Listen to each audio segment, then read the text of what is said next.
젊은 여인을 음탕한 눈으로 바라보지 않겠다고 나 스스로 엄격하게 다짐하였다. 여자나 유혹하고 다니면 위에 계신 하나님이 내게 주실 몫이 무엇이겠으며 높은 곳에 계신 전능하신 분께서 내게 주실 유산은 무엇이겠는가. 불의한 자에게는 불행이 미치고 악한 일을 하는 자에게는 재앙이 닥치는 법이 아닌가. 하나님은 내가 하는 일을 낱낱이 알고 계신다. 내 모든 발걸음을 하나하나 세고 계신다. 나는 맹세할 수 있다. 여태까지 나는 악한 일을 하지 않았다. 다른 사람들을 속이려고도 하지 않았다. 하나님이 내 정직함을 공평한 저울로 달아보신다면 내게 흠이 없음을 아실 것이다. 내가 그릇된 길로 갔거나 나 스스로 악에 이끌려 따라갔거나 내 손에 죄를 지은 흔적이라도 있다면 내가 심은 것을 다른 사람이 거두어 먹어도 내가 지은 농사가 망하더라도 나는 할 말이 없을 것이다. 남의 아내를 탐내서 그 집 문 근처에 숨어 있으면서 그 여인을 범할 기회를 노렸다면 내 아내가 다른 남자의 노예가 되거나 다른 남자의 품에 안긴다 해도 나는 할 말이 없을 것이다. 남의 아내를 범하는 것은 사형 선고를 받아야 마땅한 범죄다. 그것은 사람을 파멸시키는 불, 사람이 애써서 모은 재산을 다 태우는 불이다. 내 남종이나 여종이 내게 탄원을 하여 올 때마다 나는 그들이 하는 말에 귀를 기울이고 공평하게 처리하였다. 그렇게 하지 않았더라면 내가 무슨 낯으로 하나님을 뵈며 하나님이 나를 심판하러 오실 때에 내가 무슨 말로 변명하겠는가. 나를 창조하신 바로 그 하나님이 내 종들도 창조하셨다. 가난한 사람들이 도와달라고 할 때에 나는 거절한 일이 없다. 앞길이 막막한 가부를 못 본 채 한 일도 없다. 나는 배부르게 먹으면서 고아를 굶긴 일도 없다. 일찍부터 나는 고아를 내 아이처럼 길렀으며 철이 나서는 줄곧 과부들을 돌보았다. 너무나도 가난하여 옷도 걸치지 못하고 죽어가는 사람이나 덮고 잘 것이 없는 가난한 사람들을 볼 때마다 내가 기른 양털을 깎아서 그것으로 옷을 만들어 그들에게 입혔다. 시린 허리를 따뜻하게 해주었더니 그들이 나를 진심으로 축복하곤 하였다. 내가 재판에서 이길 것이라고 생각하고 고아를 속이기라도 하였더라면 내 팔이 부러져도 할 말이 없다. 내 팔이 어깨 쭉지에서 빠져나와도 할 말이 없다.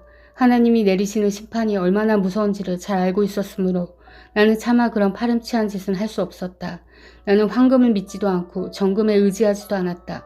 내가 재산이 많다고 하여 자랑하지도 않고 벌어들인 것이 많다고 하여 기뻐하지도 않았다. 해가 찬란한 빛을 낸다고 하여 해를 섬기지도 않고 달이 밝고 아름답다고 하여 달을 섬기지도 않았다. 해와 달을 보고 그 장엄함과 아름다움에 반하여 그것에다가 절을 하는 사람들이 있다. 해와 달을 경배하는 표시로 제 손에 입을 맞추기도 한다. 그러나 나는 그렇게 하지 않았다. 그런 일은 높이 계신 하나님을 부인하는 것이므로 벌로 사형을 받아도 마땅하다. 내 원수가 고통받는 것을 보고 나는 기뻐한 적이 없다. 원수가 재난을 당할 때에도 나는 기뻐하지 않았다. 나는 결코 원수들이 죽기를 바라는 기도를 하여 죄를 범한 적이 없다. 내 집에서 일하는 사람은 모두 내가 언제나 나그네를 기꺼이 영접한다는 것을 잘 알고 있다. 나는 나그네가 길거리에서 잠자도록 내버려 둔 적이 없으며 길손에게 내 집 문을 기꺼이 열어주지 않은 적도 없다. 다른 사람들은 자기 죄를 감추려고 하지만 그러나 나는 내 허물을 아주 감추지 않았다.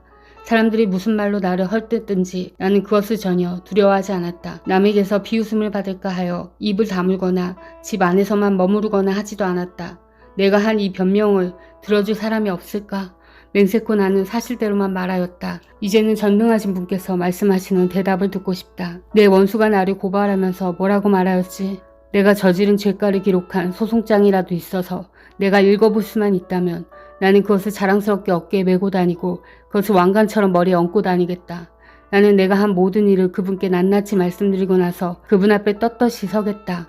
내가 가꾼 땅이 훔친 것이라면, 땅 주인에게서 부당하게 빼앗은 것이라면, 땅에서 나는 소산을 공짜로 먹으면서 곡식을 기른 농부를 굶겨 죽였다면, 내 밭에서 밀 대신 찔레가 나거나 보리 대신 잡초가 돋아나더라도 나는 기꺼이 받겠다.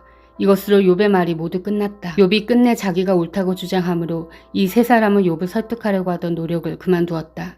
욥이 이렇게 자기가 옳다고 주장하면서 모든 잘못을 하나님께 돌리므로 옆에 서서 듣기만 하던 엘리후라는 사람은 듣다 못하여 분을 더 이상 참지 못하고 화를 냈다. 엘리후는 남족 속에 속하는 부스 사람 바라겔의 아들이다. 엘리후는 또 욥의 세 친구에게도 화를 냈다. 그 세 친구는 욥을 정죄하려고만 했지 욥이 하는 말에 변변한 대답을 하지 못하였기 때문이다. 그들 가운데서 엘리후가 가장 젊은 사람이므로 그는 다른 사람들이 말을 끝낼 때까지 기다려야만 하였다.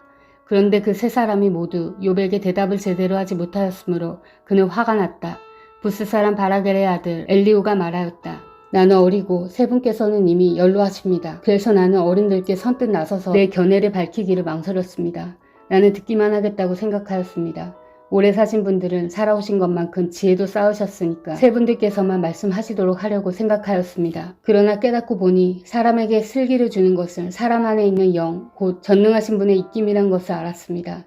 사람은 나이가 많아진다고 지혜로워지는 것이 아니며 나이를 많이 먹는다고 시비를 더 잘 가리는 것도 아니란 것을 알았습니다. 그래서 나도 생각하는 바를 말씀드리고자 합니다. 내가 하는 말을 들어주시기 바랍니다. 세 분이 말씀하시는 동안에 나는 참으며 듣기만 하였습니다. 세 분이 지혜로운 말씀을 찾으시는 동안에 나는 줄곧 기다렸습니다.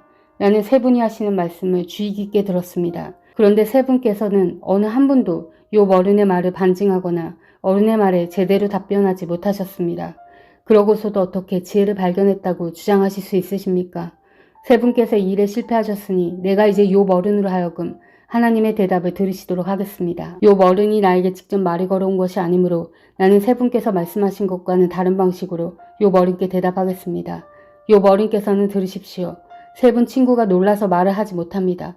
그분들은 어른께 아무런 대답도 하지 못합니다. 그런데도 내가 그들이 입을 다물 때까지 기다려야 합니까? 이제 그들은 할 말도 없으면서 그냥 서 있기만 합니다. 그럴 수 없습니다. 이제는 내가 대답하겠습니다. 내가 생각한 바를 말씀드리겠습니다. 이제는 더 이상 기다릴 수 없고 말을 참을 수도 없습니다. 말할 기회를 얻지 못하면 새술이 가득 담긴 포도주 부대가 터지듯이 내 가슴이 터져버릴 것 같습니다. 참을 수 없습니다. 말을 해야겠습니다. 이 논쟁에서 어느 누구 편을 들 생각은 없습니다. 또 누구에게 듣기 좋은 말로 아첨할 생각도 없습니다. 본래 나는 아첨할 줄도 모르지만 나를 지으신 분이 지체하지 않고 나를 데려가실까 두려워서도 그럴 순 없습니다. 욥 어른은 부디 내가 하는 말을 잘 들어주시기 바랍니다. 내가 하는 말 한마디 한마디에 귀를 기울여 주시기 바랍니다. 이제 내 마음속에 있는 것을 말할 준비가 되었습니다. 내 입속에서 혀가 말을 합니다. 나는 지금 진지하게 말하고 있습니다. 나는 진실을 말하려고 합니다. 하나님의 영이 나를 만드시고 전능하신 분의 입김이 내게 생명을 주셨습니다. 대답하실 수 있으면 대답해 보시기 바랍니다. 토론할 준비를 하고 나서시기를 바랍니다. 보십시오. 하나님이 보시기에는 어른이나 나나 똑같습니다. 우리는 모두 흙으로 지음을 받았습니다. 그러므로 어른께서는 나를 두려워하실 까닭이 없습니다. 내게 압도되어서 길을 펴지 못하는 일이 있어서도 안 될 것입니다. 어른께서 이런 말씀을 하셨습니다. 내게는 잘못이 없다. 나는 잘못을 저지르지 않았다. 나는 결백하다. 내게는 허물이 없다. 그런데도 하나님은 내게서 흠잡을 것을 찾으시며 나를 원수로 여기신다. 하나님이 내 발에 착고를 채우시고 내 일거수일투족을 다 감시하신다 하고 말씀하셨습니다. 그러나 내가 욥 어른께 감히 말합니다. 어른은 잘못하셨습니다. 하나님은 어떤 사람보다도 크십니다. 그런데 어찌하여 어른께서는 하나님께 불평을 하면서 대드시는 겁니까? 어른께서 하시는 모든 불평에 일일이 대답을 하지 않으신다고 해서 하나님께 원망을 할 수 있습니까? 사실은 하나님이 말씀을 하시고 또 하신다고 하더라도 사람이 그 말씀에 주의를 기울이지 못할 뿐입니다. 사람이 꿈을 꿀 때에, 밤에 환상을 볼 때에, 또는 깊은 잠에 빠질 때에, 침실에서 잠을 잘 때에, 바로 그때에 하나님은 사람들의 귀를 여시고 말씀을 듣게 하십니다.